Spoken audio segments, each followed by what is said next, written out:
করিম পেট্রোলিয়ামে নকল গ্যাস উৎপাদনের দায়ে 2 লাখ টাকা জরিমানা।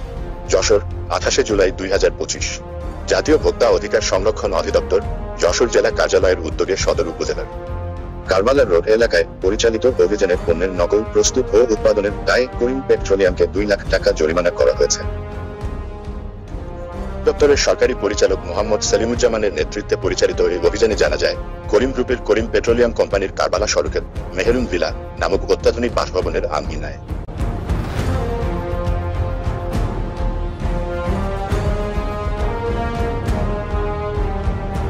যে 33 কেজি যে সিলিন্ডার আছে, সিলিন্ডারের যে সিলিন্ডারে ওরা বিভিন্ন কোম্পানি গ্যাস ভরছে, নিজেরা ফিলিং করছে, এলপিজি গ্যাস ফিল করে বিভিন্ন কোম্পানি আবার মনোগ্রামে যে আছে স্টিকার উপরে মারছে, মানে সেটা বেচা সেল করতেছে, ক্যাপ লাগাচ্ছে। তার নিয়মটা কি?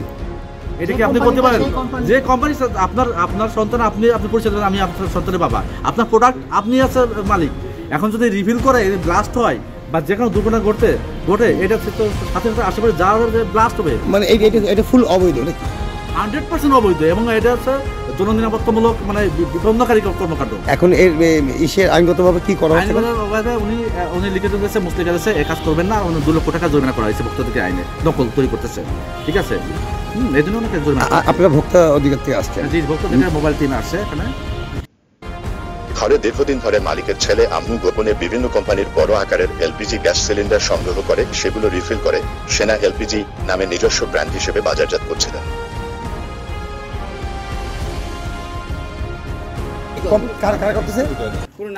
পেট্রোলিয়ামের মালিকের ছোট ছেলে এলপিজি ডিস্ট্রিবিউটর আমি আরমান আলী টুটুল। এই যে সিলিন্ডারগুলো বাজেয়াপ্ত করা ছিল 33 কেজি, এটা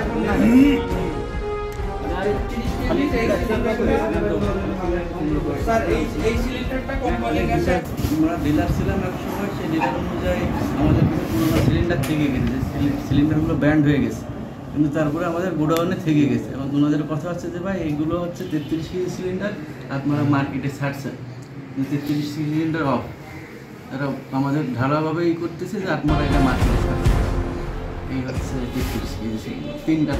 মোট 5টি প্রতিষ্ঠানের তদারকি করা হয় এবং করিম পেট্রোলিয়ামের বিরুদ্ধে আইন অনুযায়ী ব্যবস্থা গ্রহণ করে প্রতিষ্ঠানটির মালিক এনাম গ্রুপের নামে 2 লক্ষ টাকা জরিমানা আদায় করা হয়। এছাড়াও বেশ কিছু নকল সিলিন্ডার জব্দ করা হয়েছে। ডাকুয়া টিভি, যশোর।